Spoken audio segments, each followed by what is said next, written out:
세상을 바꾸는 젊은이들의 축제 2025 포브스 코리아 Y30 AI 서밋의 사회를 맡은 JTBC 아나운서 안나경입니다. 반갑습니다.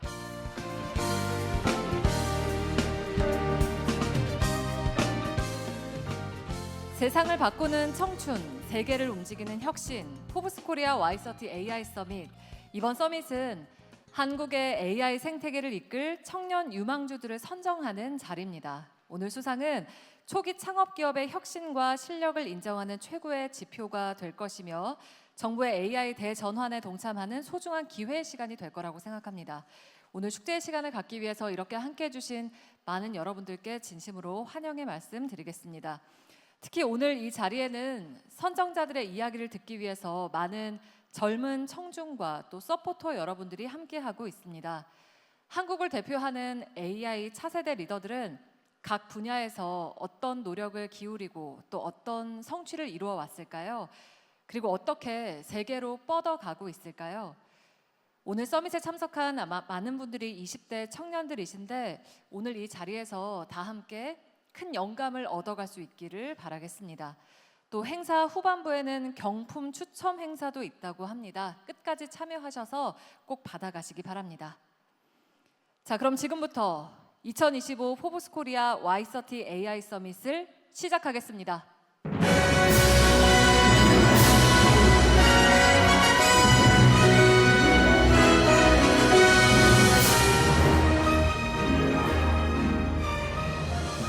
네, 그 첫 번째 순서로 오늘 포럼을 공동 주최한 유지범 성균관대학교 총장의 축사가 있겠습니다. 큰 박수로 무대 위로 모시겠습니다.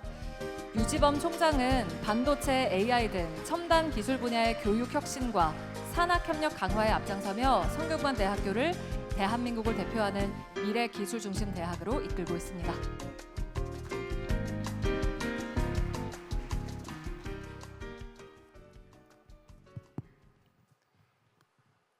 예, 안녕하십니까? 방금 소개받은 성균관대학교 유지범 총장입니다. 먼저 바쁘신데도 불구하고 이 자리에 함께 해주신 김한규 국회의원님, 최영두 국회의원님, 그리고 허윤홍 GS건설 대표이사님과 신용호 중앙일보 S 대표이사님께 감사의 말씀을 드립니다. 특히 포브스 코리아 관계자와 국내외에서 함께 해주신 모든 참석자, 특히 미래를 향한 도전과 열정으로 이 자리를 빛내주신 청년 혁신가 여러분, 성균관대학교에 오신 것을 진심으로 축하드리고 환영합니다. 오늘 2025 포브스 코리아 Y30 AI 서밋이 저희 성균관대학교에서 열리게 된 것을 매우 뜻깊게 생각합니다. AI 대전환의 시대에 대한민국의 젊은 혁신가들이 한자리에 모여 미래의 비전을 함께 논의하는 이 자리는 우리 사회가 새로운 도약을 향해 나가는 상징적인 자리라고 할 수 있겠습니다. 오늘날 인공지능은 산업과 기술의 경계를 넘어 인류의 삶의 전반을 변화시키는 혁신의 중심에 서 있습니다. 그리고 그 변화의 중심에는 바로 여러분과 같은 청년 리더들이 있습니다. 포브스 코리아가 선정한 Y30 라이징 AI 리더는 창의적 사고와 도전 정신, 그리고 사회적 책임을 겸비한 미래 세대의 상징입니다. 여러분의 혁신은 기술을 넘어 사람 중심의 가치와 지속 가능한 미래를 실현하는 여정의 출발점이 될 것입니다. 저희 성균관대학교는 AI 시대의 변화를 선도하기 위하여 교육 데이터 거버넌스인 엣지와 인공지능 융합원인 중심으로 데이터 기반 학습과 하이퍼 컨버전스 연구 생태계를 구축하고 있습니다. 뿐만 아니라 지역 혁신 중심 대학 지원 체제인 라이즈 사업을 통하여 서울과 경기도의 전략 산업인 AI, 반도체, 바이오, 양자 분야에서 산업계, 지자체, 대학이 함께 성장하는 새로운 협력 모델을 만들어 가고 있습니다. AI 미래는 기술의 진보 그 자체보다는 그 기술을 통해 어떠한 가치를 구현하느냐에 달려 있다고 생각합니다. 여기 계신 여러분이 윤리와 신뢰 그리고 창의적 상상력을 바탕으로 사람을 위한 AI 시대를 이끌어갈 주역이 될 것이라고 믿습니다. 끝으로 이번 행사를 정성껏 준비해 주신 포브스 코리아 관계자 여러분과 귀한 시간을 내어 함께 해주신 내외 기빈 그리고 특히 젊은 여러분들께 감사의 말씀을 드립니다.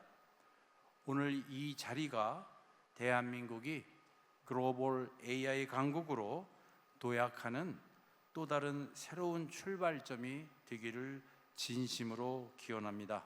감사합니다. 네, 고맙습니다. 유지범 총장께서 축사로 문을 열어주셨습니다. 바로 이어서 김한규 더불어민주당 의원의 축사가 이어지겠습니다. 큰 박수와 함께 무대로 모시겠습니다. 법률과 정책 그리고 혁신 산업 현장을 두루 경험하면서 미래 산업과 기술 발전을 위한 입법 활동에 앞장서고 있습니다. 네, 안녕하세요. 더불어민주당 국회의원 김한규입니다. 저는 국회 산중위에 속해 있습니다. 저희도 이름이 헷갈리는데 산업통상자원 중소벤처기업위원회 소속입니다. 산업통상부하고 중소벤처기업부를 관할하는 국회 상임인데요. 그러다 보니 오늘 AI 서밋 뜻깊은 행사에 초대해 주셔서 이렇게 최전선에서 대한민국 AI 산업을 이끌고 또 미래의 기둥이 되실 분들 앞에서 말씀을 나누게 돼서 영광입니다. 우선 오늘 행사 준비해 주신 분들 한 분 한 분 호명하는 거는 이미 총장님께서 다 하셔갖고 다른 분은 대신하고 준비해 주신 성균관대학교 장소 준비해 주신 성균관대학교에도 깊은 감사를 말씀을 드립니다. 오늘 20인의 라이징 스타가 선정되는데요. 이분들이 현재에도 이미 중요한 역할을 하시겠지만 앞으로 5년 그리고 10년 후에 대한민국의 미래를 이끄실 것 같아서 오늘 눈도장을 좀 찍어둬야 될 것 같아서 찾아왔습니다. 요즘 대통령실에서 대통령 말고 가장 핫한 분이 누군지 아십니까? 대통령실에 정말 사실은 많이 근무하는데요. 예전에는 없던 분이죠. AI의 수석. 저도 정치권에서 오래 있진 않았지만 대통령실에 그런 자리가 생기리라라는 것은 쉽게 예상하지 못했고요. 그만큼 우리 정부 그리고 정치권에서 AI의 중요성을 심각하게 생각하고 있고 최전선에서 같이 챙기겠다라는 의지의 표명이 아닌가 싶습니다. 분위기가 질문을 드려도 답을 잘 안 하는 것 같지만 또 하나 질문을 드리면 요즘 국회가 어떤 일을 하고 있는 시즌인지 아신가요? 다른 분들은 싸움 뭐 이러시는 것 같은데 맞습니다. 오늘도 싸우기는 하는데요. 오늘부터 국회 예산결산위원회가 시작하는 날입니다. 지난 한 달은 국정감사로 좀 더 많이 싸웠고요. 이번 11월에는 그래도 예산을 논의하니까 덜 싸우고 싸우더라도 좀 더 생산적인 논의를 하게 됩니다. 2025년 올해에는 AI 예산이 3조 3천억 정도 있었습니다. 우리나라 700조 대 예산을 생각하면 적지 않다라고 말할 수도 있지만 아직도 업계에서는 많이 부족하다라고 얘기를 하시죠. 그래서 2026년도 예산안에는 한 3배 정도 10조 1,000억이 반영되어 있습니다. 그런데도 아직도 부족하다고 업계에서는, 제가 국회 예산결산위원회 예산 소위에 속해 있는데 하루에도 대여섯 팀들이 찾아와서 예산을 늘려달라고 요청을 합니다. 특징이 뭐냐면 물품 보관 사업도 AI를 붙여갖고 예산을 갖고 옵니다.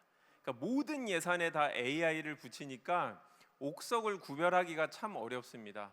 그래서 업계에 부탁드리는 것은 이 전문가들이 또 그리고 실제 산업에서 정말 우리나라 대한민국 AI 3대 강국이 되기 위해서 필요한 일이 무엇인지 의견을 내어주시면 저희 정치권은 잘 경청하고 예산으로, 정책으로 성과를 내도록 하겠습니다. 다시 한번 와주신 모든 분들께 감사드리고 행사 축하드립니다. 감사합니다. 네, 고맙습니다. 김한규 의원의 축사였습니다.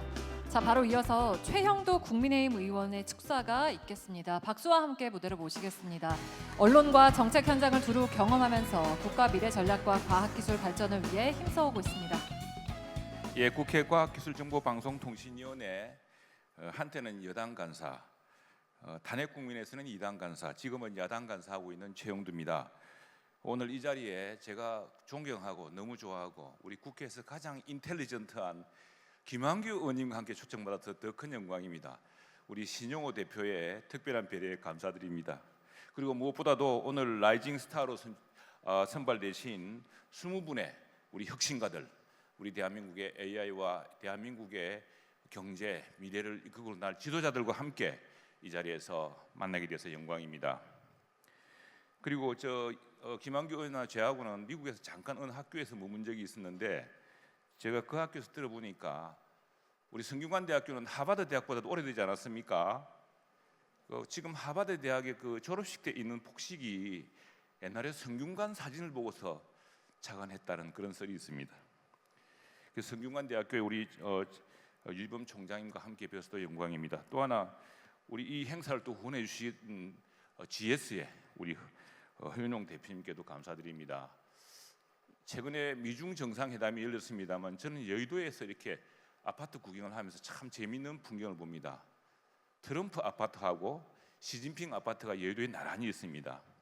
여러분 우리 GS의 유명한 대한민국 대표 브랜드 아파트 자이가 영어로 보면은 XIC랑 똑같습니다. 그래서 트럼프와 시진핑 아파트가 나란히 있는 도시는 역시 글로벌 도시다 이런 생각을 합니다. 열심히 하겠습니다. 지금 우리 김한규 의원님도 이야기하셨지만 예산은 아무리 넣어도 부족합니다. 그런데 무엇이 더 중요하냐? 우리 젊은 새로운 혁신가들이 이 규제 없이 또 실패를 두려워하지 않고 이렇게 우리 AI를 발전시킬 수 있도록 하는 여건을 만들어주는 것이 가장 중요한 일이라고 생각합니다. 지금 피지컬 AI 모두 피지컬 AI 이야기합니다. 이번에 대통령 시정연설에도 피지컬 AI가 나왔습니다. 이 피지컬 AI는 젠슨 황이 지난 연초에 CES 처음으로 다음은 피지컬 AI라고 이야기했습니다.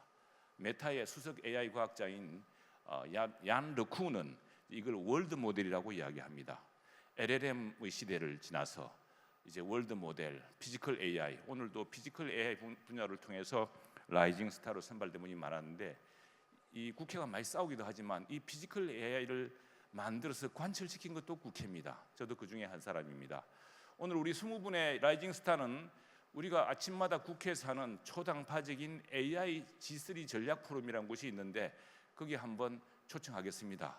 와주셔서 저희 국회의원들을 한번 많이 교육시켜주면 감사하겠습니다. 오늘 다시 한번 축하드립니다. 저희들 열심히 뒷받침하겠습니다. 고맙습니다. 네, 고맙습니다. 최형도 의원의 축사까지 들어봤습니다. 자, 그럼 이번에는 포럼의 공동 후원사이자 오늘 행사의 가장 든든한 파트너입니다. GS건설의 허윤홍 대표를 큰 박수와 함께 무대로 모시겠습니다. GS건설은 기술과 사람 그리고 지속 가능한 미래를 향한 혁신으로 대한민국 산업 발전을 이끌어온 글로벌 리더 기업입니다. 특히 최근엔 AI와 디지털 기술을 건설 산업에 융합해서 스마트 인프라와 친환경 도시의 미래를 제시하고 있습니다. 허윤영 대표께 다시 한번 큰 박수 부탁드리겠습니다.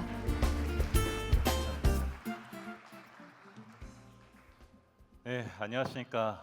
Y30 와이징 AI 리더 여러분 만나 뵙게 되어서 반갑습니다. 저는 건설업계 영 리더 GS건설 대표이사 허인호입니다. 반갑습니다. 오늘 저는 건설사 CEO로서가 아니라 AI 산업의 근본을 어떻게 바꾸는지를 함께 고민하고 동료 리더로 이 자리에 섰습니다. 아마 많은 분들이 이렇게 생각하실 겁니다. 아니, 건설사가 왜 AI를 이야기하죠? 바로 그 질문이 제가 이 무대에 선 이유입니다. 건설은 지난 한 세기 동안 콘크리트로 도시를 세우는 산업이었습니다. 하지만 지금 우리는 데이터로 세상을 설계하는 시대로 옮겨가고 있습니다. AI는 이제 단순한 도구가 아니라 건설을 포함한 모든 산업의 언어와 질서를 새롭게 바꾸고 있습니다. 새로운 기술의 빠른 진화에 어떻게 대응할 수 있을까? 전 이게 늘 고민이었습니다. 저는 이렇게 생각했습니다. 우리의 혁신은 기술이 아니라 일하는 방식의 변화에서 시작됩니다. 그리고 저는 그 변화에 집중했습니다. 이 사진은 1962년 완공된 최초의 단지형 마포 아파트입니다.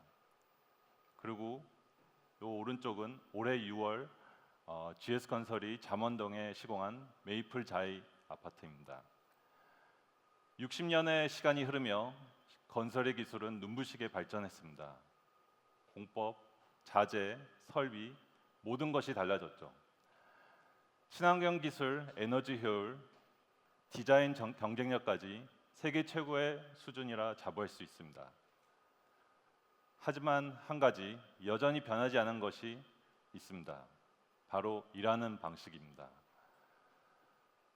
건설의 기술은 달라졌지만 일하는 방식은 아직도 60년 전의 그림자에 머물러 있습니다. 이제 그 마지막 변화가 시작되고 있습니다.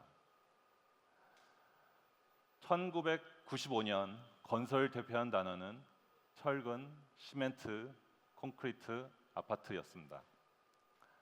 하지만 지금 2025년 건설을 대표하는 단어는 전혀 다릅니다. 디지털 트윈, AI, 로봇, 데이터, 스마트 시티. 30년 전에는 상상조차 어려웠던 기술들이 이제 건설의 중심에 서 있습니다. 이 변화는 단순한 기술의 발전이 아닙니다. 건설업이 물리적 산업에서 디지털 산업으로 바뀌어 가고 있습니다. 많은 기업들이 데이터를 체계적으로 연결하고 AI가 학습할 수 있는 환경을 만들어 가고 있습니다. 정부도 AI 기본법 제정, 스마트 건설 인력 교육, 로봇 인프라 지원 등으로 이 변화를 가속화하고 있습니다. AI는 이미 되돌릴 수 없는 시대의 흐름을 만들어내고 있습니다. 이 자리에 계신 모든 분들이 공감하듯 건설업은 오랫동안 디지털 전환이 가장 더딘 산업이었습니다. IT, 미디어, 금융산업 같은 산업은 이미 디지털 기본을 빠르게 혁신했지만 건설 현장은 여전히 사람의 경험과 손에 의존하고 있습니다. 그 이유는 단순합니다. 건설의 모든 프로젝트가 다 다르기 때문입니다. 위치도, 규모도, 사람도, 그리고 공법도 모두 다 다릅니다. 그래서 표준화가 어렵고 디지털 전환은 늘 쉽지 않았습니다. 하지만 반대로 지금 그 어느 산업보다 변화가 절실합니다. 그리고 이제 AI가 그 변화를 가능하게 만들고 있습니다. 건설의 디지털 전환은 할 수 있느냐의 문제가 아니라 누가 얼마나 빠르게 실행하느냐의 문제로 바뀌고 있습니다.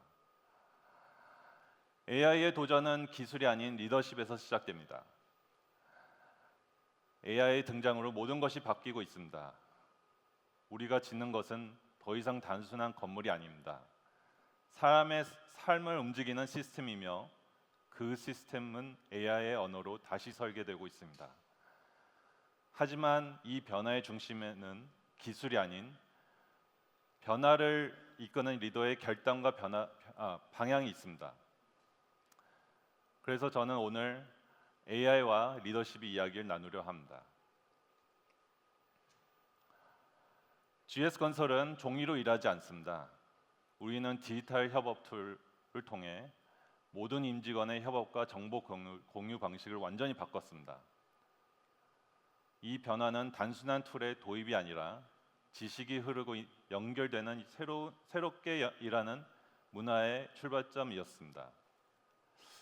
제가 CEO 부임 이후 약 6,000대의 태블릿 PC를 전 직원에 지급하며 보고의 결제가 종이가 아닌 디지털 환경에서 실시간으로 이루어지는 인프라를 구축했습니다.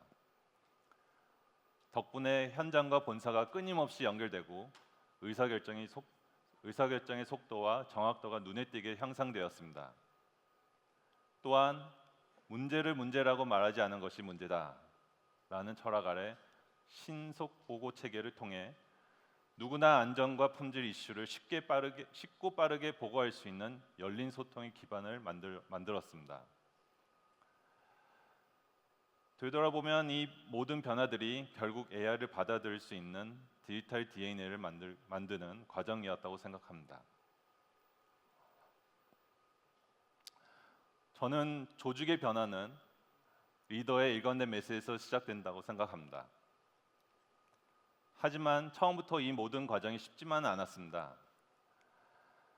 새로운 시스템을 도입할 때마다 낯설음과 저항이 있었고 모든 현장과 모든 부서가 같은 속도로 변할 수는 없었습니다.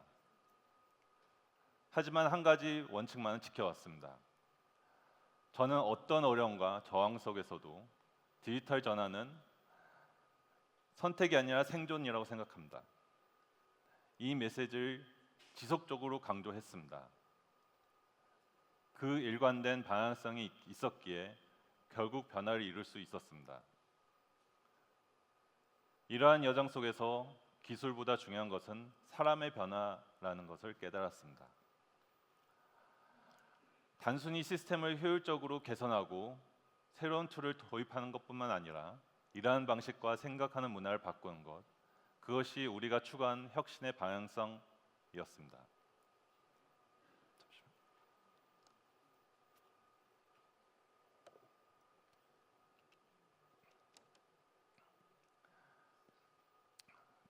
조직의 문화를 바꾸는 첫 번째 사례는 AI 육성입니다.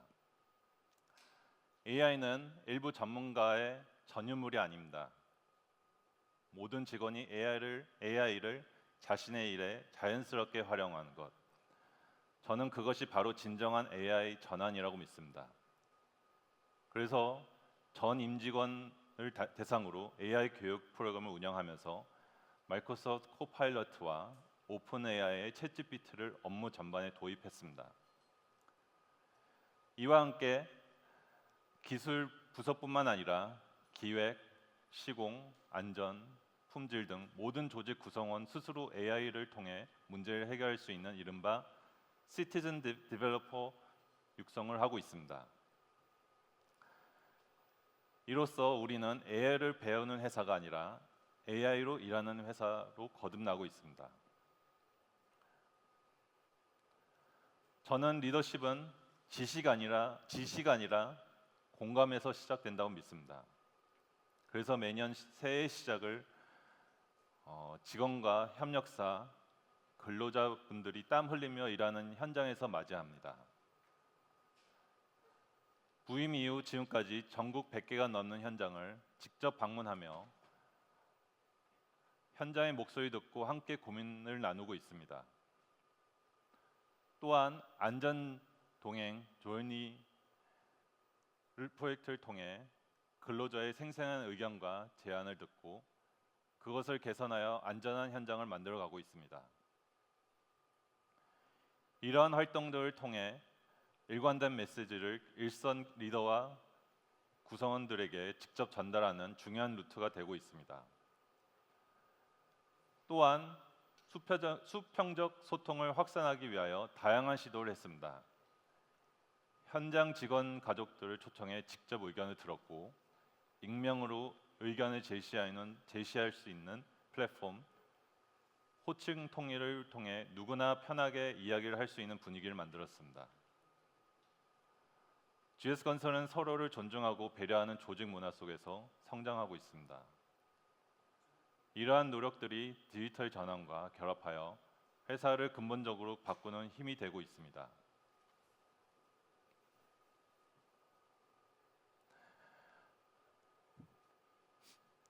이제 AI는 단순한 기술이 아니라 우리의 일하는 방식을 스스로 개선하고 진화하는 동력이 되고 있고 그 변화는 이제 산업의 미래를 재설계하고 있습니다. 그리고 저는 그 여정에 이 자리에 함께 하신 분들과 동행이 필수적으로 생각합니다. 이 모든 변화에는 결국 하나의 방향을 향해 나아가고 있습니다. 바로 AI 중심의 디지털 전환 여정입니다. 우리는 먼저 DX 인프라를 구축하여 협업 체계를 만들었고 데이터를 다룰 수 있는 기반을 다졌습니다.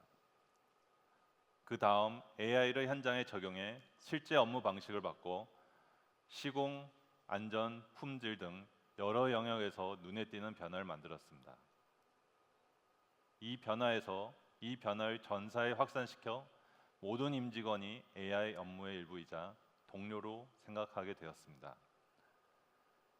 그리고 이제 AI 트랜스포메이션을 향해 가는 그 길 위에 서 있습니다. 모든 임직원이 함께 동시에 그려 나가는 AI 미래. 그게 바로 GS건설이 AI와 함께 만들어가는 혁신의 방향입니다. 이렇게 AI를 중심으로 일하는 방식이 바뀌어가면서 이제 GS건설은 AI를 실제 업무 전반에 적용하는 단계에 와 있습니다. 지금 보고 계신 AI가 우리 조직에서 실제로 활용되고 있는 현황입니다. 현재 GS건설은 8개 분야에서 60개 이상의 업무에 AI를 적용하고 있습니다. 에이전트 AI를 통해 직원들이 언제 어디서든 즉시 답을 얻을 수 있고 비용과 일정, 수요를 분석해 더 빠르고 정확한 의사결정이 이루어지고 있습니다. 또한 보고서 설계 지원 등 반복 업무도 줄여가고 있습니다. 이 모든 변화의 공통점은 하나입니다. AI가 사람을 대체하는 것이 아니라 사람의 판단을 확장시키고 있다는 것입니다.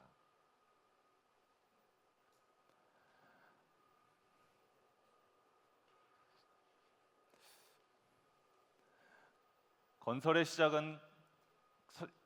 시작과 끝은 현장입니다. 그래서 우리는 현장의 문제 해결에 더욱 집중했습니다. 먼저 외국인 근로자 비중이 높은 우리 현장에서는 언어의 장벽이 큰 문제였습니다. 이제 AI가 통역사가 되어 안전 지시와 업무 대화를 실시간으로 이어줍니다. 과거에는 두꺼운 A3 책을 들고 사무실과 현장을 수차례 오가며 자료를 찾던 안전 시공 지침 핸드북을 이젠 필요할 때 모바일로 확인할 수 있습니다. 균열 담지 드론은 사람이 쉽게 접근하기 어려운 외벽을 대신해 촬영하고 AI가 영상을 분석해 사람의 눈으로 놓치기 쉬운 미세한 균열까지 찾아냅니다. 그 결과 현장의 품질 수준이 한층 높아졌습니다. 또 로봇이 스스로 현장을 이동하며 작업 품질과 진행 상황을 점검합니다. 이제 AI는 기술을 넘어 현장에 일하는 방식을 새롭게 바꾸고 있습니다. Next step with AI. AI는 앞으로 현장을 배우고 스스로 진화하는 지능으로 발전할 것입니다. 그동안 GS건설은 AI를 활용해 현장의 문제를 해결해 왔습니다. 언어의 장벽을 없애고 위험한 외벽의 균열을 찾아내며 품질과 안전을 높여왔습니다. 하지만 이제 우리는 다음 단계로 나아가려 합니다. 드론, 로봇 등 현장에서 모이는 방대한 데이터를 통해 AI가 시공의 흐름을 이해하고 오차를 예측하며 공정과 품질을 스스로 최적화하는 방향으로 나아가고 있습니다. 이제 AI는 단순히 사람을 돕는 기술이 아니라 현장을 함께 배우고 성장하는 파트너로 진화해 나갈 것입니다. 일하는 방식의 변화는 산업을 바꾸고 산업의 변화는 결국 도시를 바꿉니다. 종이 대신 태블릿으로, 경험 대신 데이터로, 그리고 사람의 손 대신 AI와 로봇이 함께 일하는 방식으로 진화하고 있습니다. 이제 AI가 현장의 정보를 연결해 장비, 자재, 공정이 스스로 조정되는 Software Defined Construction의 시대가 열리고 있습니다. 그리고 그 체계 안에서 AI가 스스로 학습하고 판단하는 지능형 현장이 현실화되고 있습니다. 이 지능은 이제 건물을 넘어 사람이 살아가는 공간 전체로 확장되고 있습니다. 주거 공간의 모든 시스템이 연결되어 스스로 운영되고 주거 플랫폼으로 발전하고 있습니다. 그 다음은 도시입니다. 교통, 에너지, 환경이 AI로 연결되고 디지털 트윈 기술을 통해 실시간으로 운영되는 스마트 시티가 만들어지고 있습니다. AI와 데이터 그리고 조직의 변화가 결합될 때 건설은 더 이상 구조물을 짓는 산업이 아니라 인류의 삶의 방식 자체를 바꾸는 길을 함께 만들어 갈 것입니다. AI는 기술이 아니라 사고방식의 혁명입니다. 그리고 그 혁명은 기술이 아닌 바로 리더의 결심에서 시작됩니다. 지금까지의 여정을 되돌아보면 결국 변화의 중심에는 기술이 아니라 사람과 리더십이 있었습니다. 변화를 두려워하지 않고 새로운 가능성을 향해 나아가는 리더가 조직을 이끌고 문화를 바꿉니다. 리더가 먼저 배우고 조직 전체가 지속적으로 AI를 활용하는 문화, 그것이 진정한 디지털 전환의 힘입니다. AI 시대의 리더십은 새로운 기술을 아는 능력이 아니라 그 변화를 꾸준히 이어가는 태도와 일관성에 있습니다. 이 자리에 계신 20분의 리더들은 단순히 변화를 지켜보는 사람들이 아닙니다. 새로운 산업의 언어를 직접 만들어가는 선구자들입니다. AI가 모든 산업의 언어가 되어가고 있는 지금 그 언어를 누가 먼저 어떻게 쓰느냐에 따라 산업의 미래가 달라질 것입니다. 완벽하지 않아도 괜찮습니다. 중요한 것은 배우고 시도하고 함께 성장하는 용기입니다. 저는 오늘 이 자리에 모든 분들이 AI 시대의 리더로서 각자의 산업에서 도전과 실험을 멈추지 않길 바랍니다. GS건설은 AI로 산업의 경계를 넘어 여러분과 함께 더 나은 미래를 함께 만들어 가겠습니다.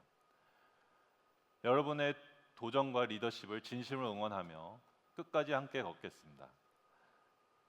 감사합니다.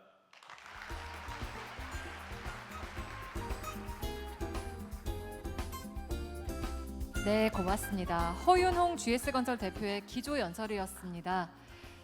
자, 지금부터는 선정된 분들의 이야기를 들어보는 시간입니다. 모두 6분의 말씀을 들어볼 텐데요.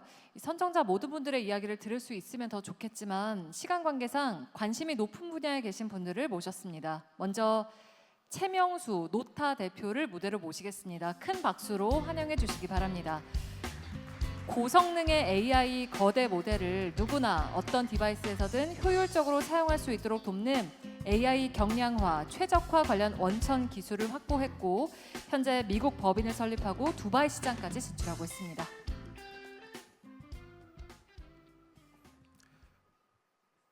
네, 안녕하세요. 노타의 최명수입니다. 반갑습니다. 네.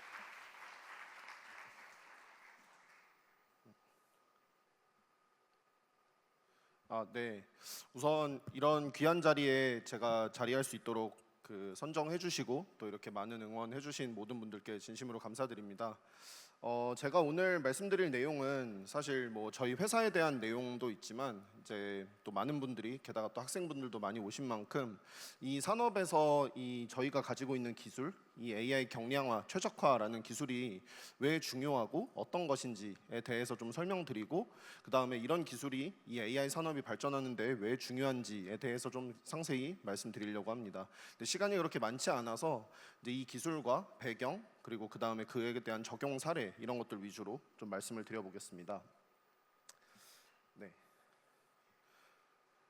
우선 저희 노타의 비전은 이제 뭐 클라우드부터 뭐 온 디바이스까지 아까 이제 피지컬 AI라는 단어도 얘기를 해주셨는데요. 그냥 세상에 있는 여기 있는 뭐 스마트폰부터 뭐 자동차, 랩탑, 로보틱스까지 세상에 있는 모든 디바이스 전자기기에서 AI가 구동될 수 있게 하겠다라는 비전을 가지고 있습니다. 그래서 AI도 종류가 굉장히 다양합니다. 뭐 여기 보시는 것처럼 뭐 챗 GPT 같은 LLM 아니면은 뭐 음성 인식 뭐 이런 영상 인식, 뭐 생성형 AI 등등 굉장히 다양한 것들이 있는데요. 이런 것들이 아무래도 모델이 성능이 굉장히 좋지만 그만큼 또 모델이 크기도 굉장히 커서 그런 것들이 이 여러 가지 디바이스들의 경량화돼서 동작하거나 최적화돼서 동작하지 않으면 좀 여러 가지 문제들이 생깁니다. 그래서 그것에 대해서 좀 더 설명을 드릴 텐데, 그래서 저희가 하고 있는 일은 이런 다양한 이런 AI 모델들이나 기술들이 세상에 있는 모든 디바이스에서 구동될 수 있게 하겠다라는 비전을 가지고 있다는 말씀 먼저 드립니다. 네, 저희는 2015년에 이제 카이스트에서 학생 때 창업을 해서 이제 10년 정도 됐고요.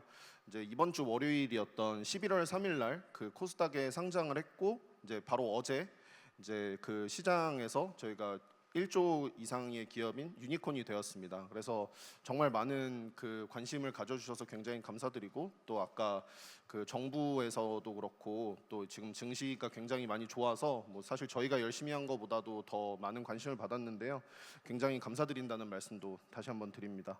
그래서 저희는 방금 말씀드린 것처럼 이제 온 디바이스 AI부터 클라우드까지 다양한 AI들을 하고 있고요. 그 사이에 10년 동안 여러 번 사업을 하면서 이제 투자도 많이 받아서 여기 저희 투자해주신 투자사 대표님도 계신데 그 사이에 한 500억 정도 투자를 받아서 사업을 해왔었고 그 다음에 올해는 이제 시베인사이트라는 기관에서 글로벌 리서치 기관인데요. 여기서 글로벌 탑 AI 100개 회사를 매년 선정하는데 이제 저희가 선정되기도 했었고 또 과기부에서 정부에서 소버린 AI를 위한 독자 AI 파운데이션 모델 프로젝트의 정예팀으로도 선정이 되기도 했습니다. 그래서 저희는 앞에 설명해 주신 것처럼 한국에서 창업했지만 미국 그리고 독일 그리고 최근에는 중동 두바이에서까지 저희의 사업을 확장하고 있고 전체 한 140명 정도가 근무를 하고 있습니다.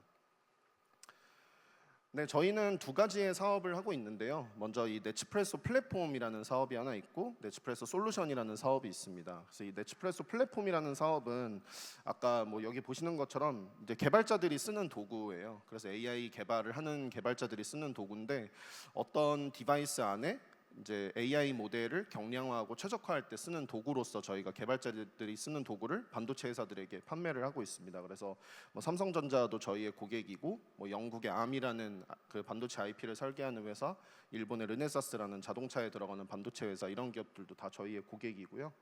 그리고 오른쪽에 있는 솔루션은 굉장히 다양한 산업에서 뭐 이런 건설 현장, 뭐 로보틱스, 뭐 자동차 등등 굉장히 다양한 현장에서 AI 솔루션이 쓰일 수 있는데 그 AI 솔루션을 저희가 가진 경량화 최적화라는 기술을 통해서 이제 시장에 보급을 하고 있습니다. 그래서 이렇게 두 가지의 사업을 하고 있다라는 말씀 먼저 드립니다. 그래서 회사에 대한 소개는 아주 짧게 이 정도로 드리고요. 이제 뒤에서 이제 이 경량화 최적화 기술이 뭐고 이게 왜 중요한지에 대해서 좀 말씀을 드려보겠습니다.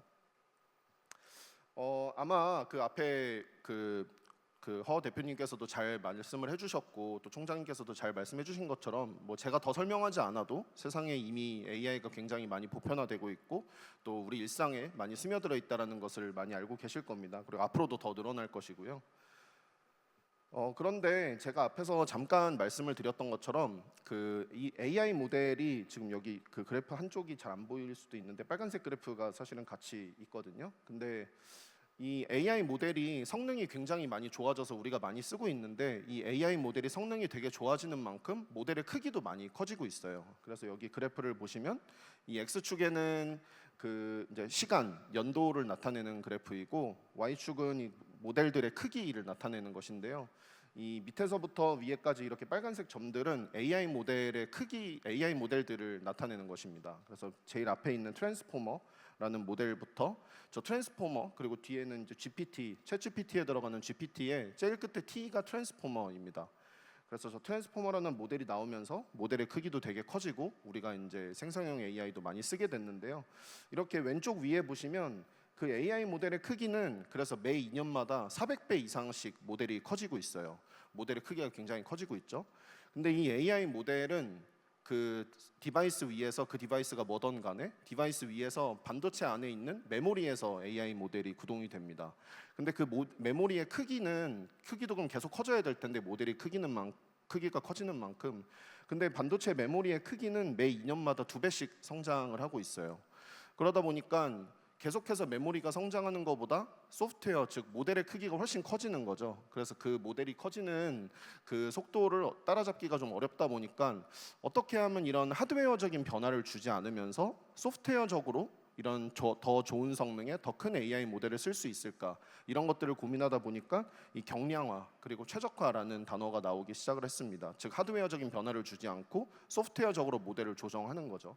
그래서 이런 경량화 최적화라는 기술이 이런 그 배경에서 나왔다는 말씀을 먼저 드리고요.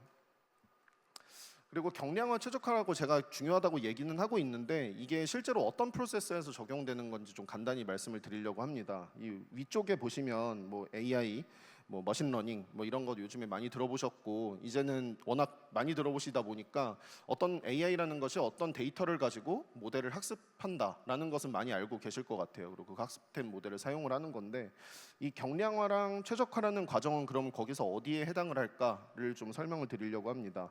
처음에 AI는 방금 말씀드린 것처럼 어떤 데이터를 가지고 모델을 학습하는 과정에 그 뒤에 이어지는 과정입니다. 그래서 어떤 데이터를 가지고 모델을 학습한 다음에 경량화, 즉 학습된 모델을 좀 작게 만들어 주고요. 그 다음에는 내가 원하는 하드웨어의 스펙에 맞게 최적화해 주고 그렇게 해서 최종적으로 사용을 한다.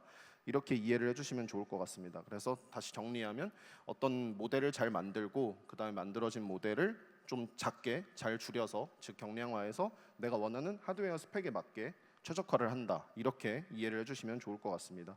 사실 요 밑에 다양한 그런 기술 종류들이 있는데요. 요거는 뭐 제가 다 설명드리면 좀 너무 지루할 것 같고 그래서 일단은 경량화 최적화라는 것이 학습된 모델을 가지고 모델을 좀 줄이고 이제 내가 원하는 하드웨어 스펙에 맞게 최적화하는 과정이다라고 이해를 해주시면 좋을 것 같습니다.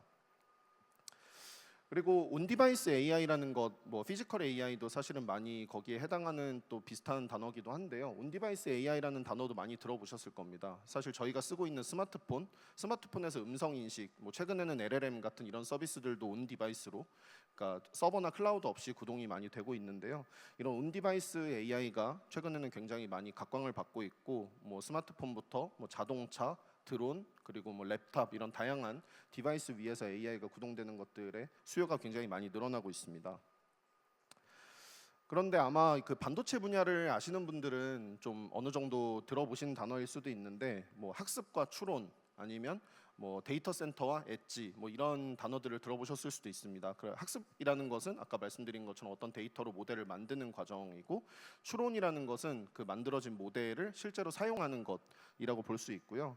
또 데이터 센터는 우리가 소위 서버나 클라우드를 이야기를 하고 엣지라는 것은 뭐 온 디바이스로 구동되는 뭐 피지컬 AI 이런 것들을 이제 엣지라고 이야기를 주로 많이 하는데요. 이 양쪽 시장이 모두 성장을 하고 있지만 그 중에 뭐 최근에는 아무래도 실제 AI가 보편화가 되기 시작하는 추론 시장이 굉장히 많이 커지고 있습니다. 그런데 이 오른쪽에 보시면은 그 뭐 데이터 센터 엣지, 뭐 학습 추론 이렇게 시장이 있는데 그 아까 말씀드렸던 학습과 저 데이터 센터 쪽에도 굉장히 다양한 반도체 회사들이 있지만 사실은 그 수가 그 데이터 센터와 학습 쪽보다는 추론과 이 엣지 시장에는 훨씬 더 많은 칩 회사들이 있습니다.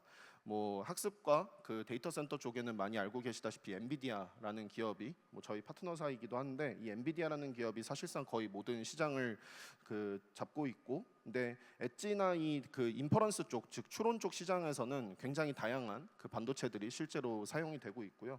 그러다 보니까 어떤 소프트웨어 회사들 입장에서는 이 반도체 하나하나에 맞게 이렇게 모델을, AI 모델을 최적화시키는 게 좀 어려운 기술이다 보니까 이런 경량화, 최적화 기술을 좀 많이 찾고 있는 상황입니다. 그래서 저희가 그 반도체 회사들의 문제들을 해결을 해주는 걸 크게 두 가지로 이렇게 예시를 가지고 왔는데요. 예를 들면은 저희 그 고객사 중에 Arm이라고 하는 그 나스닥에 상장해 있는 그 반도체 IP를 설계하는 기업인데요. 이 회사에서도 NPU라고 해서 그 이제 뭐 CPU, GPU처럼 어떤 프로세서인데 좀 AI 연산을 잘할 수 있는 특화된 프로세서입니다. 근데 그 프로세서에서 아까 제가 말씀드렸던 뭐 생성형 AI에 굉장히 중요한 역할을 하는 트랜스포머라는 이런 그 모델 구조가 있는데, 그 회사 Arm에서 만든 그 칩에서 그 트랜스포머 모델이 지원이 잘 되지 않아요. 근데 지원이 되지 않는 것들이 왜 문제가 되냐면, 사람들은 되게 많이 트랜스포머 기반의 좋은 성능의 AI 모델을 쓰고 싶은데 사실 그런 모델을 쓰기가 좀 어려워지는 거죠, 저 칩에서. 그러다 보니까 쓰기 어려워지면은 안 돌아갈 수도 있지만 돌아가더라도 되게 비효율적으로 되게 느리게 돌아가게 됩니다. 그래서 이렇게 보시는 것처럼 저 비전 트랜스포머라는 어떤 트랜스포머 기반의 모델이 되게 느리게 돌아가는 것이 있는데, 저희가 그런 것들을 이제 지원되지 않는 이런 연산자들을 지원될 수 있게 최적화를 시켜줘서 훨씬 더 빠르게 돌아갈 수 있게, 거의 8배에서 9배 정도를 빠르게 돌아갈 수 있게 만들어주고 있습니다. 근데 이게 그냥 단순히 뭐 8배, 9배 빠르다 이렇게 생각하면은 잘 안 와닿을 수도 있는데, 우리가 예를 들어서 스마트폰에서 어떤 걸 클릭했는데 그게 한 3, 4초 있다가 반응하는 것이랑 뭐 0.5초 이내에 반응하는 것이랑의 차이로 생각을 해보시면은 굉장히 큰 차이라고 생각하실 수 있습니다. 그래서 특히 뭐 자동차 같은 경우도 자율주행 같은 데에서는 이런 8배, 9배 정도의 속도 차이는 엄청 큰 차이고요. 그래서 이런 최적화를 통해서, 그런 그 최적화 기술을 통해서 이제 지원되지 않는 연산자를 지원되게 해서 좀 쓰는데, 그 AI가 보편화되는데 필요한 문제들을 해결해 주거나, 또 밑에는 이제 퀄컴이라는 저희 이제 그 파트너사에서 만드는 칩인데, 저 칩은 로보틱스에 들어가는 칩이에요. 그래서 보시면은 이제 저 그 맨 앞에 카메라 같은 게 달려 있어서 제가 로봇의 눈 역할을 하는 그 이제 칩인데요. 저기에서도 요즘에는 이제 로봇에, 아까 뭐 피지컬 AI도 얘기한 것처럼 로봇에도 요즘에는 좋은 성능의 AI 모델들이 많이 들어갑니다. 기존에는 로봇이 지나다니면서 그냥 뭐 내비게이션 정도만 했었다면, 이제는 로봇이 제어를 하는 그 이제 이런 액션까지도 하게 되는 그런 상황이 되다 보니까 모델이 되게 많이 커지고 있거든요. 근데 저 로보틱스에 들어가는 칩이 그 메모리가 워낙 작다 보니까 기존의 저 VLM이라는 그 멀티모달 AI 모델이 구동이 안 되던 것을 이제 저희가 구동될 수 있게 경량화를 시켜서 이제 로봇에서도 이런 좋은 성능의 고성능의 AI 모델이 사용되게도 제공을 해주고 있습니다. 그래서 이런 것들이 이제 저희가 그 고객들에게 이 경량화 최적화라는 기술을 통해서 좀 AI가 훨씬 더 효율적이고 더 그 빠르게 돌아갈 수 있게 만들어주는 사례들이라고 말씀을 드릴 수 있을 것 같습니다. 그래서 저희는 이런 문제들을 해결하기 위해서 아까도 말씀드린 것처럼 이 네츠프레소라는 그 플랫폼을 만들어서 반도체 회사들에 제공을 해주고, 그럼 그 반도체 회사들은 저희의 이 네츠프레소를 사용해서 이제 여러 가지 AI 모델들이 그들의 칩 위에서 잘 돌아갈 수 있게 제공을 해주고 있어요. 그래서 뭐 예를 들면은 뭐 스마트폰 제조사들도 저희의 그 고객인데, 스마트폰 안에서 쓰이는 대부분의 온디바이스 AI 기능들, 많은 온디바이스 AI 기능들도 저희가 제공하는 이런 네츠프레소라는 그 경량화 최적화 툴을 통해서 사용되는 것들이 굉장히 많이 있고요. 자동차에서 뭐 음성 인식을 통해서 아니면 뭐 얼굴에서 운전자 모니터링을 한다든지 이런 것들도 이런 경량화 최적화 기술을 통해서 많이 제공을 하고 있습니다. 네, 사실 좀 이해하시기 어려우셨을 수도 있어요. 그래서 제가 조금 더 약간 적용 사례들을 몇 가지 가지고 왔는데요. 사실 저희가 B2B로 비즈니스를 하고 있고, 또 반도체 회사들이 워낙 좀 보수적인 경우가 많아서 제가 아주 상세하게 이렇게 퍼블릭으로 얘기하기가 좀 어려운 부분이 많아서 좀 약간 좀 추상적으로 들렸을 수 있지만, 좀 적용 사례를 보시면 조금 더 직관적으로 이해하실 수 있을 거라고 생각합니다. 먼저 첫 번째로는 그 스마트폰 안에서 아까도 잠깐 말씀드린 것처럼 동일한 AI 모델이 그 AI 모델이 있는데 동일한 스마트폰 안에서 빠르게 동작하고 느리게 동작하는 것의 그 차이를 조금 보여드리려고 합니다. 이게 제가 영상을 드렸는데 영상이 될지 잘 모르겠네요. 네. 네, 보시면은 동일한 그 스마트폰이고요. 여기서 LLM 모델을 동일한 그 정보를 입력해서 동일한 시점에 딱 눌렀을 때 저 왼쪽에 있는 거는 결과가 훨씬 더 빠르게 나오는 거를 아마 보실 수가 있을 겁니다. 그래서 저런 것들은 사실은 뭐 이게 실제로 우리가 스마트폰 같은 경우에는 이제 성능의 속도가 워낙 이제 사용자 경험에서 중요하다 보니까 굉장히 좀 빠르게 이렇게 속도가 나오는 게 중요하고 죄송합니다. 네, 그런데 이 모델은 이제 메타라는 그 페이스북 원래 이제 페이스북이라는 회사가 메타로 이름을 바꾸고 메타의 라마라는 LLM 모델을 이제 저희가 약 66% 경량화해서 뭐 반응 속도나 발열, 전력 사용해서 훨씬 더 대폭 절감해서 훨씬 더 빠르게 돌아갈 수 있게 만들어준 이런 사례이고요. 네, 또 뒤에서는 이제 저희가 올해 5월달에 그 아랍에미리트의 두바이 그 교통국, 두바이 RTA라고 부르는데요, 로드 트랜스포메이션 그 어토리티라고 해서 교통국입니다. 교통국에 저희가 생성형 AI 기반의 교통사고 조사 보고서 작성해주는 이제 AI 솔루션을 온 디바이스로 구동될 수 있게 만들어서 저희가 제공을 했는데요. 이것도 간단히 좀 보여드리겠습니다. 영상을. 예를 들면 이렇게 사고가 발생했을 때 기존에는 뭐 사고가 났습니다라는 것들은 많이 알 수 있어요. 그런데 아까 말씀드렸던 멀티모달 그런 것들을 활용해서 마치 챗GPT처럼 이렇게 실제로 영상에서 그 어떤 사고가 났고 뭐 응급 상황은 어떤 게 있고 이런 요약까지 해서 사고 조사 보고서를 실제로 작성을 이렇게 생성형 AI가 작성을 해주게 됩니다. 그래서 실제로 저런 액션들을 해야 되고 뭐 가변 전광판에는 뭐 사고로 주의 뭐 이렇게 운행을 하라라는 이런 정보들까지도 AI가 직접 사람이 이렇게 직접 하지 않아도 이런 정보들을 제공해 줄 수 있게 저희가 만들어서 또 그 두바이에서 지금 현재 활용이 되고 있고요. 앞으로는 우리나라에서도 뭐 내년 내후년부터는 많이들 이렇게 사용하는 것을 보실 수 있게 되실 겁니다. 네, 그 외에도 뭐 저희가 제공하고 있는 기능들은 뭐 예를 들면은 차량 안에서 자동차 같은 경우는 이제 음성을 가지고 AI랑 소통하는 경우들이 많은데요. 예를 들면 제가 뭐라고 얘기했을 때 그럼 음성 인식을 하고 그 다음에 LLM이 어떤 그 글자들을 분석을 하고 그 다음에 그 결과를 다시 말을 해주는 이런 형태의 AI 시스템이 들어있는데 그런 것들을 요즘에는 또 다 온 디바이스로 자동차 안에서 구동이 되게 하는데 그런 부분에도 저희 기술들을 활용하고 있고 또 이런 블랙박스 같은 제품에서도 기존에는 이렇게 뭐 그냥 그 상황들만 탐지를 확인을 했었다면 지금은 이런 졸음운전이나 뭐 부주의 운전, 뭐 핸드폰 사용 흡연 이런 정보들까지 활용을 해서 이런 것들을 전부 다 온 디바이스로 이 블랙박스 안에서 처리를 할 수 있게도 제공을 해주고 있습니다. 그래서 이런 기술들이나 이런 그 사례들을 저희가 가지고 있는 경량화, 최적화라는 기술을 통해서 제공을 하고 있다라고 말씀을 드릴 수 있을 것 같고요. 그래서 뭐 좀 짧은 시간이라서 제가 아주 뭐 다양하게 얘기를 하진 못했지만 제가 뭐 말씀드린 내용을 통해서 좀 이런 AI가 많이 보편화될 때 이런 경량화 최적화 기술이 왜 중요한지 그리고 이런 경량화 최적화 기술을 통해서 어떤 가치들이 이루어질 수 있는지 많은 분들에게 전달되었으면 하는 바람입니다. 다시 한번 이렇게 좋은 자리에 제가 선정되고 이렇게 발표할 수 있는 기회가 주어져서 네, 다시 한번 영광이고 앞으로도 많은 관심 부탁드리겠습니다. 감사합니다.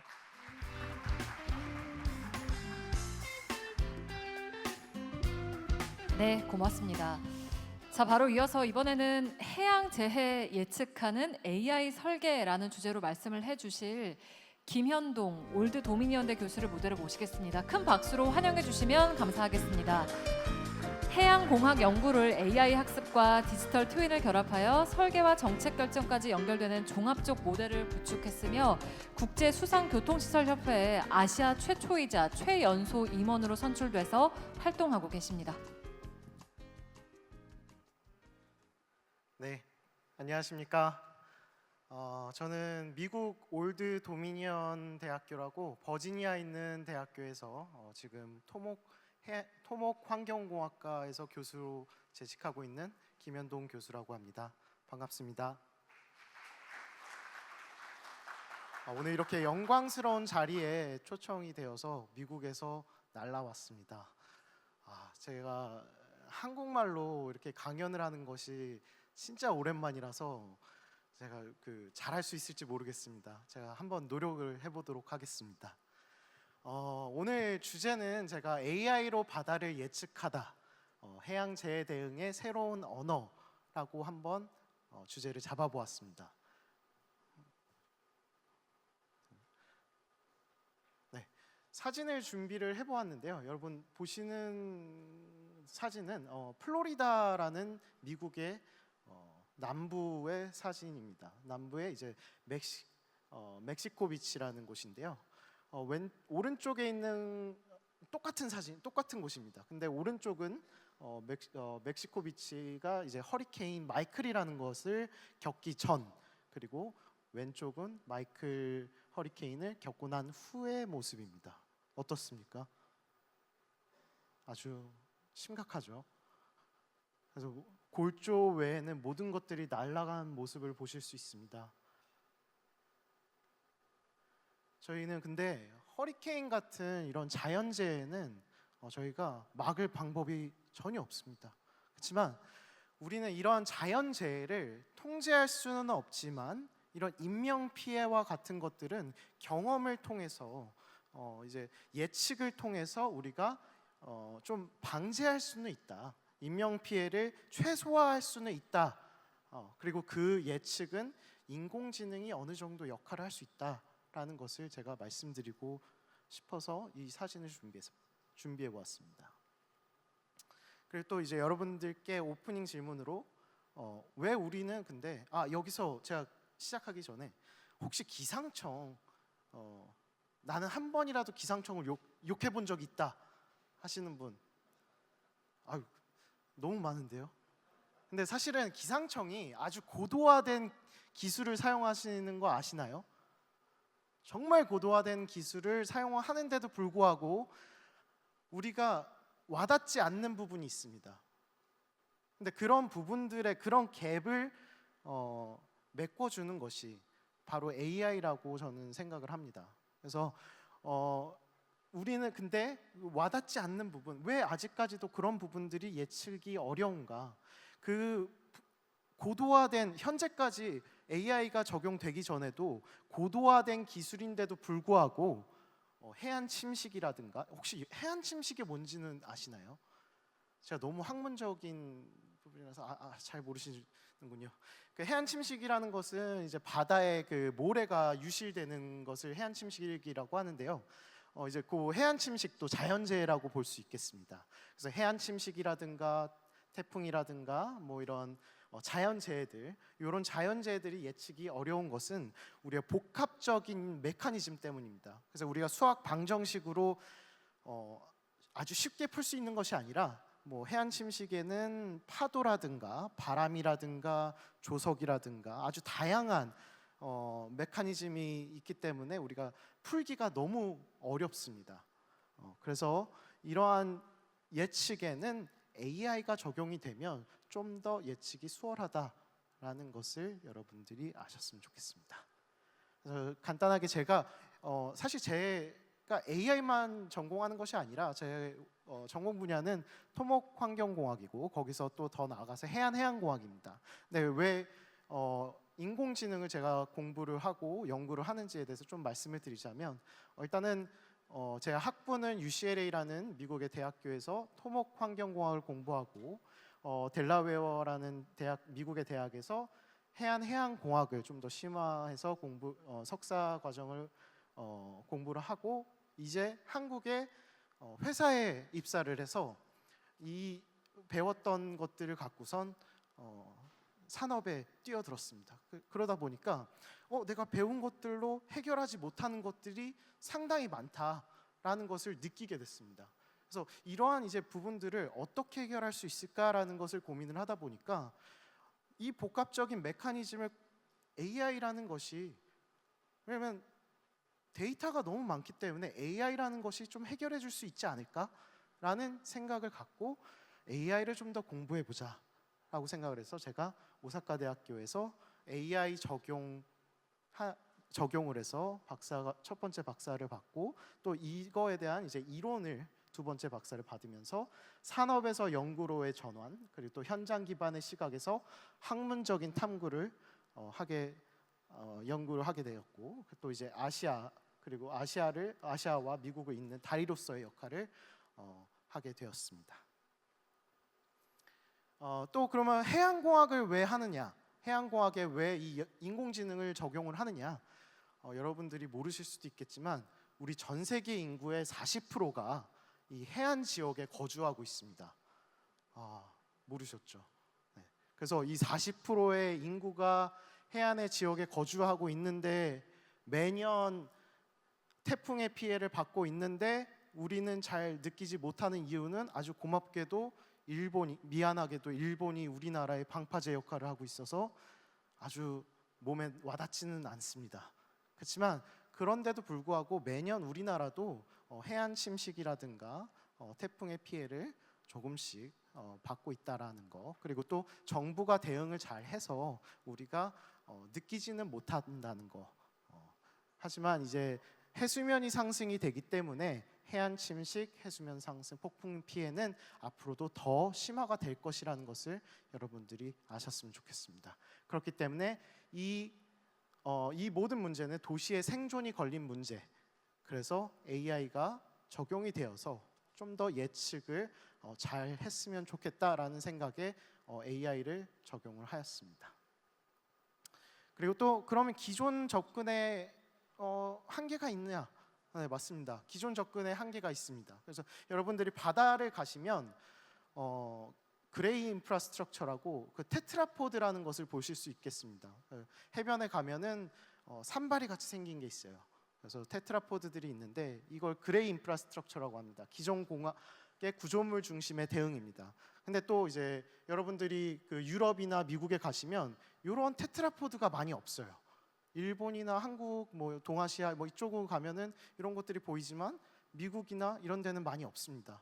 그 이유는 기존에는 이런 강성 구조물들이 많이 사용되었는데 이것들이 당장은 큰 파도들을 저감하고 피해를 저감할 수는 있지만 나중에는 이 피해가 다른 인근에 있는 해안들에 더 심화돼서 미치게 됩니다. 그래서 요즘에는 그린 인프라스트럭처라고 네이처 베이스 솔루션이 많이 사용이 되고 있습니다. 그래서 이렇게 강성 구조물들은 조금 더 계산하기가 쉬워요. 그래서 우리가 예측을 하기가 쉽습니다. 파가 얼만큼 저감이 되냐, 이런 것들을 우리가 계산을 해서 예측을 하기 쉽지만 그린 인프라스트럭처는 식생이라든가 많이 움직이는, 뭐 예를 들어서 그린 인프라스트럭처, 여러분이 생각하시는 그린, 뭐 자연 기반, 뭐가 있죠? 식생이 있고 멀시가 있고 뭐 이런 그 움직이는 것들, 그런 움직이는 것들은 예측하기가 되게 어렵습니다. 그래서 그런 움직이는 것들을 예측하는데 어떻게 하느냐? 여기에 인공지능이 들어갑니다. 그 얘기는 제가 좀 이따 또 드릴 건데, 그래서 AI가 해안해양공학에 어떻게 적용이 되느냐? CFD라고 전산유체역학 모델, 제가 사용하는 전산유체역학 모델에도 사용이 되고 VIAR을 통해서 새로운 해안 연구들을 하고 그리고 디지털 트윈을 구축해서 실제의 해안을 가상 해안으로 만들고 해수면 상승이 됐을 때 어떤 피해가 일어날지 그런 것들을 구축을 하면서 또 침식 홍수에 대한 사회적 영향 분석을 실시하고 있습니다. 제가 4가지 연구 주제를 좀 간단하게 소개를 하려고 하는데요. 첫 번째는 이제 AI 기반으로 해안 침식을 예측하는 것입니다. 그래서 해안 침식, 제가 말씀드렸듯이 모래가 유실되는 건데, 모래가 유실되면 어떤 문제가 있냐면요. 여러분들이 바다에 가셨을 때 이렇게 해안선을 이렇게 걸으면은 모래가 이렇게 쫙 있어야지 그 경관이 좋잖아요. 근데 그 모래가 없으면 이 파도의 영향을 그대로 받습니다. 그러면 어떤 문제가 있냐? 뒤에 있는 건물들이나 사람들이나 이 오버타핑이라고 해서 그 파도가 그대로 뒤에 있는 구조물들, 사람들한테 피해가 갑니다. 그래서 그런 것들을 미리 예측을 하고 방제를 해야 되는데, 그때 우리가 해안 예측을 AI를 적용해서 예측을 하는 것이 이제 해안 침식 예측이라고 합니다. 그래서 위성 영상과 드론 데이터를 AI가 분석을 하고 침식 패턴을 학습을 해서 좀 더 정확하게 예측을 합니다. 그래서 제가 말했던 것처럼 복합적인 메커니즘이 있기 때문에 기후, 파랑, 지형, 인공 구조물들의 변수들을 결합해서 예측을 하고 또 수리모형 실험이라고 실제의 해안을 우리 실험실 규모로 스케일 다운해서 실험을 하고 그리고 또 이제 컴퓨터 시뮬레이션을 통해서 실험을 한 결과들을 또 학습을 해서 예측을 하게 됩니다. 그러면 결과물들이 이러한 빅데이터들이 결국에는 좀 더 정확한 예측 결과를 도출하는 데 도움이 될 수 있게 해줍니다. 요거는 하나의 사례인데요. 제가 이제 투발루라는 10,000명도 안 사는 그런 이제 사라지는 해안 도시에 적용이 되었던 사례입니다. 그래서 실제로 measured라고 써 있는 그 점점점은 해안입니다. 크로스 섹션으로 봤을 때 해안인데 이제 요거를 제가 말씀드렸던 기술들로 예측을 했을 때 그 사이클론 울라가 온 후에 어떻게 될 것이냐를 예측을 했을 때 빨간 선이었고 실제로 관측을 했었더니 점점점이다. 그래서 우리가 이 그 형상을 어느 정도 잘 예측을 했다라는 것이 저희의 결론이었습니다.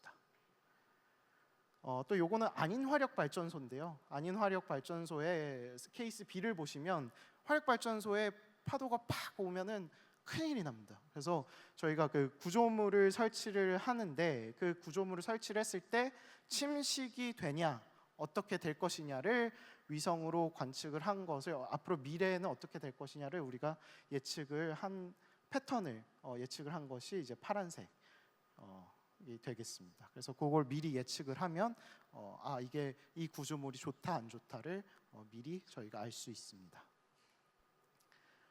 요거는 조금 어려울 수도 있을 것 같습니다. 아까 말했던 그린 인프라스트럭처인데요. 식생과 유체의 상호작용 사실 어렵죠. 그래서 제가 최대한 이제 쉽게 설명을 해보도록 하겠습니다. 그래서 SAV라는 것이 Submerged Aquatic Vegetation, 그 그린 인프라스트럭처라고 식생이라고 생각을 하시면 되고요. 그 움직임을 유체 역학 모델 Computational Fluid Dynamics로 분석을 하고 딥러닝으로 줄기 간의 접촉 임계값을 예측을 하는 것입니다. 무슨 말인지 하나도 모르시겠죠. 그 줄기랑 줄기가 있으면 이 줄기들이 움직입니다. 근데 왜 아까는 이제 라지 스케일로 우리가 말을 했는데 왜 지금은 줄기랑 줄기를 얘기하느냐? 여기서 해안 침식이 나옵니다. 모래가 이동, sediment transport, 모래가 이동을 하는데 그 모래 이동을 막으려면 그 그린 인프라스트럭처를 썼을 때 얘네가 움직이면서 이렇게 막을 때가 있어요. 줄기들이 이렇게 막을 때가 있는데 그때 모래가 이동을 막아줍니다. 그 막아주는 임계값이 무엇이냐? 그거를 우리가 찾아서 요 애들이 모여서 라지 스케일이 됐을 때 세디먼트 트랜스포트, 모래 이동들이 적어지기 때문에 해안 침식을 방지할 수 있다. 그 값이 언제냐라는 것을 유체 역학 모델을 돌리고 거기에서 빅데이터를 이용해서 AI를 적용하는 것이 저희의 기술입니다. 그래서 식생의 유연성이 흐름과 에너지 소산에 미치는 영향을 정량화한다. 저도 사실 저렇게 하면 잘 이해를 못하는데 파도가 왔을 때 이 식생들이 얼마만큼의 에너지를 저감시킬 수 있느냐 그 뜻이라고 생각하시면 될 것 같습니다. 그래서 제가 말씀드렸던 두 개의 식생이 움직이는데 이 실험한 것을 보면 당연히 파가 한쪽으로만 가기 때문에 식생이 이쪽으로 움직이겠죠. 근데 어느 순간에 이렇게 두 개가 만나는 점이 있습니다. 그래서 이 만나는 점이 언제냐? 그래서 난디멘셔널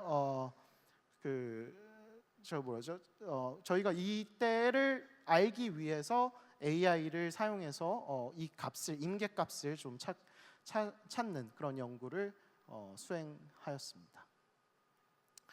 그리고 다음은 조금 더 이해를 하시기 쉬울 것 같은데요. 사람 중심의 해안 설계라는 것을 갖고 AI를 적용했습니다. 그래서 지금까지는 우리가 뭐 여러분들이 그 안목해안이라든가 경포대라든가 이런 유명한 해안을 가셨을 때 그 해안이 해수부에서 그 등급을 매깁니다. 이게 공학적인 시각을 갖고 이 해안의 등급은 A다, B다, C다.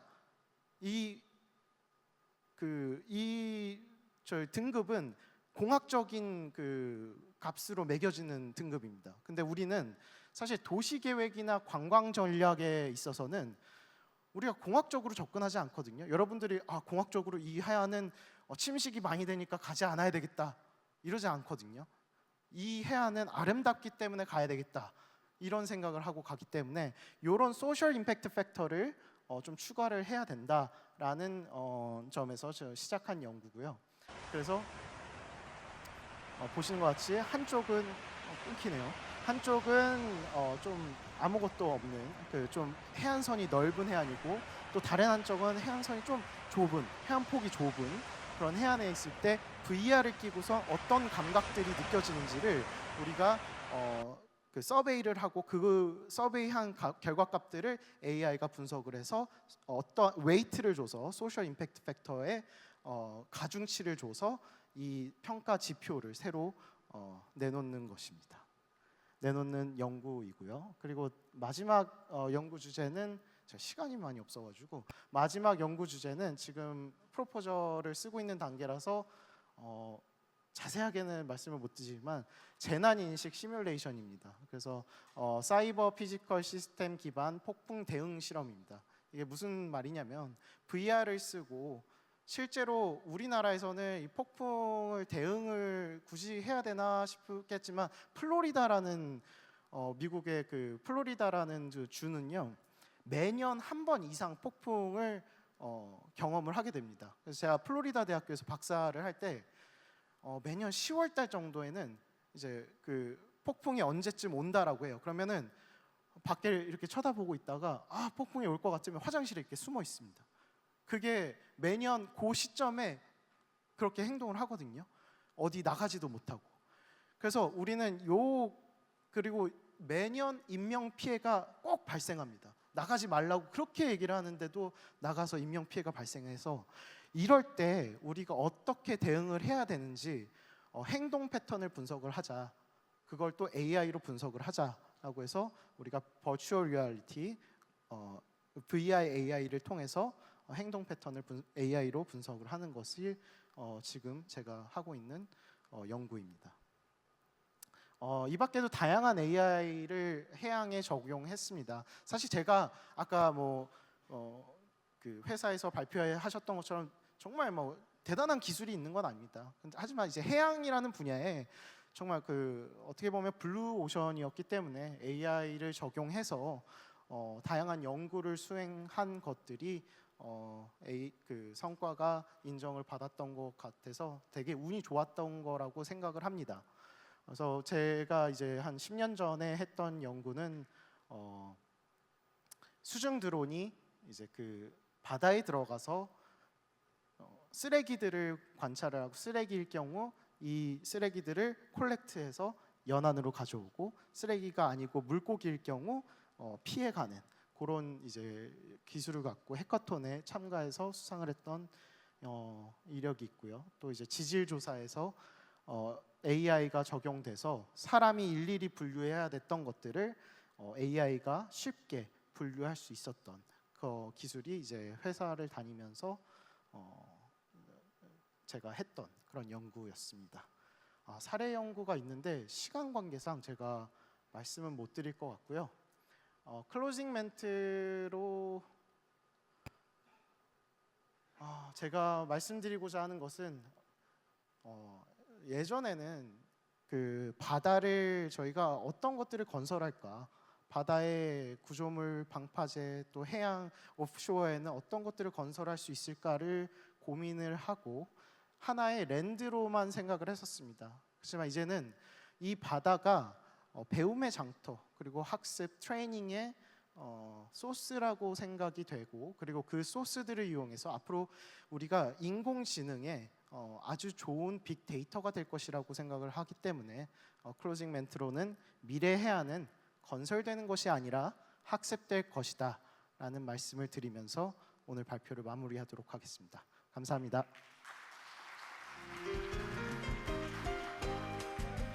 네, 고맙습니다. 자, 바로 이어서 지금부터는 2025 포브스 Y30 AI 서밋 선정자들을 제가 한 분 한 분 짤막하게나마 설명으로 좀 소개를 해드리겠습니다. 앞으로도 관심을 가지고 선정자들을 지켜보면서 응원해 주시면 좋겠습니다. 자, 첫 번째 리더는 메이사의 김동영 대표입니다. 위성과 드론 데이터를 인공지능으로 분석해서 하늘과 땅의 경계를 잇는 피지컬 AI를 구현하고 있습니다. AI 기반 공간 정보 분석 기술로 건설과 인프라 산업의 혁신을 이끌며 국내를 넘어 글로벌 시장에서도 기술력을 인정받고 있습니다. 자, 다음은 커먼 컴퓨터의 김민현 대표입니다. AI 개발에 필요한 막대한 연산 자원과 인프라의 장벽을 허물고 누구나 손쉽게 AI를 개발하고 실행할 수 있는 공유형 네트워크를 구축했습니다. 오픈소스 코드와 블록체인 기술을 결합해서 전 세계 개발자들이 함께 협업하는 새로운 AI 생태계를 만들고 있습니다. 자, 다음 세 번째는 인텔렉투스의 김수목 대표입니다. 산업 현장에서 AI가 제대로 작동하지 못했던 이유, 데이터가 연결되지 않는다라는 문제를 해결한 분입니다. 센서, 로봇, 장비를 하나로 묶는 미들웨어 기술로 산업 인프라의 효율성과 안전성을 한 단계 끌어올렸습니다. 자, 이어서 소개해드릴 분은요, 방금 강연도 해주신 분이죠. 올드 도미니언 대학교의 김현동 교수입니다. AI를 활용해서 해안 침식과 폭풍 해일 같은 자연재해를 예측하는 해양공학 분야의 세계적 연구자입니다. 기후 변화와 해양 재해에 대응하는 디지털 트윈 기반 의사결정 체계를 구축하면서 전 세계 연안 도시의 안전을 지켜가고 있습니다. 자, 다음은 시드로닉스의 박별터 대표입니다. 영상 딥러닝을 활용해서 선박의 운항을 스스로 판단하고 제어하는 AI 자율 운항 시스템을 개발하면서 해양 산업의 디지털 전환을 이끌고 있습니다. 안개와 파도, 수많은 변수를 극복하며 바다 위의 인공지능 혁신을 실현한 분입니다. 자, 이어서 소개해드릴 분은 타이로스코프의 박재민 대표입니다. AI 기술을 갑상선 질환을 예측하고 관리할 수 있는 세계 최초의 AI 기반 의료기기를 상용화한 분입니다. 첨단 헬스케어 기술로 더 많은 사람들이 일상 속에서 맞춤형 진료를 받을 수 있도록 길을 열고 계십니다. 자, 이어서 트릴리온 랩스의 신재민 대표입니다. 불과 10명 남짓한 팀으로 700억 파라미터 규모의 대형 언어 모델 트릴리온 700억을 개발해서 전 세계의 주목을 받았습니다. AI가 AI를 평가하는 시스템을 구축해서 한국 스타트업의 기술력이 글로벌 무대에서도 통할 수 있음을 증명한 젊은 혁신가입니다. 다음은 베슬 AI의 안재만 대표입니다. AI 모델과 에이전트가 협업해서 스스로 문제를 해결하는 AI 오케스트레이션 플랫폼을 개발했고요. 범용 인공지능 시대를 앞당겼습니다. GPU 비용 절감과 대규모 AI 운영 효율화를 동시에 이뤄내며 글로벌 무대에서도 주목받고 있는 기술 리더입니다. 다음은 스파이더코어의 이기원 대표입니다. AI를 활용해서 유전자 치료제 후보 물질을 발굴하는 혁신적인 바이오 인공지능 플랫폼을 개발하고 있습니다. 복잡한 유전자 서열 속에서 최적의 치료 효과를 찾아내며 의료의 새로운 가능성을 열고 있는 젊은 연구자입니다. 자, 이번엔 12랩스의 공동 창업자 이승준 님입니다. 영상의 맥락을 이해하고 장면을 찾아내며 텍스트를 생성하는 멀티모달 AI 기술로 글로벌 무대에서 주목받고 있습니다. 미디어, 자율주행, 교육 등 영상이 중심이 되는 산업 전반에 새로운 변화를 일으키고 있습니다. 자, 다음은 NXNLabs의 이재원 대표입니다. AI 기술로 패션 브랜드의 디자인 감성과 콘셉트를 그대로 구현하며 고품질의 비주얼을 자동 생성하는 솔루션을 개발했습니다. 패션 산업의 혁신을 넘어 뷰티와 글로벌 리테일 시장까지 확장해 가고 있는 AI 크리에이티브 리더입니다. 자, 이번엔 동국대학교의 이혜인 교수입니다. AI 기술을 통해서 ESG 평가의 불투명성과 편차를 해결하며 데이터 기반으로 기업의 지속 가능성을 객관적으로 분석하는 새로운 평가 모델을 제시했습니다. AI가 사회적 책임을 읽고 해석하는 시대를 선도하고 있습니다. 자, 이어서 크로커스의 임지섭 대표입니다. AI를 활용해서 공장과 데이터 센터의 전력 사용을 실시간으로 제어하는 스마트 에너지 솔루션을 개발했습니다. 전력 절감과 탄소 저감을 동시에 실현하며 AI 에너지 산업의 글로벌 표준을 만들어가고 있습니다. 자, 다음은 아까 만나 뵀던 노타의 최명수 대표입니다. 거대한 AI 모델을 누구나 어떤 기기에서든 사용할 수 있도록 AI 경량화 기술을 선도하고 있습니다. AI의 접근성을 높여서 산업 전반의 혁신을 이끌며 한국을 대표하는 글로벌 AI 플랫폼 기업으로 성장하고 있습니다. 자, 이번엔 룰루랩의 최용준 대표입니다. AI 피부 분석 기술로 전 세계인의 피부 상태를 진단하고 개인에게 맞는 제품과 솔루션을 제안하며 AI 뷰티라는 새로운 산업 지형을 열고 있습니다. 기술과 뷰티 그리고 헬스케어의 경계를 허물며 K-뷰티의 가치를 세계 무대에 전하고 있습니다. 자, 이어서 코클의 한용창 대표입니다. 사람의 귀처럼 세상의 모든 소리를 인식하고 이해하는 사운드 AI를 연구하며 소리 데이터의 새로운 가능성을 열었습니다. 음성 인식을 넘어 음악과 환경음까지 분석하는 범용 청각 인공지능 기술로 글로벌 무대에서도 두각을 나타내고 있습니다. 자, 마지막으로 소개해드릴 분은요, 세이지의 홍영석 대표입니다. 제조업 현장의 결함 검사를 AI로 자동화하며 결함 제로, 안전사고 제로의 현장을 만들어가고 있습니다. 산업 AI 솔루션으로 품질과 안전의 새로운 기준을 세우며 한국 산업 혁신의 기반을 다지고 있습니다. 자, 이상으로 포브스 코리아가 선정한 Y30 라이징 AI 리더스 20인을 모두 소개해드렸습니다. 이분들은 각자의 분야에서 기술로 세상을 바꾸고 또 AI가 사람과 사회를 더 나은 방향으로 이끌 수 있음을 증명하고 있습니다. 다시 한번 큰 박수로 한번 축하해 주시면 감사하겠습니다. 네, 고맙습니다. 자, 오늘 이 자리가 여러분들께도 새로운 영감의 시간이 되길 바라고요. 지금부터 약 15분 동안 휴식 시간을 갖겠습니다. 3시 40분까지 다시 자리로 돌아와 주시면 감사하겠습니다. Still on and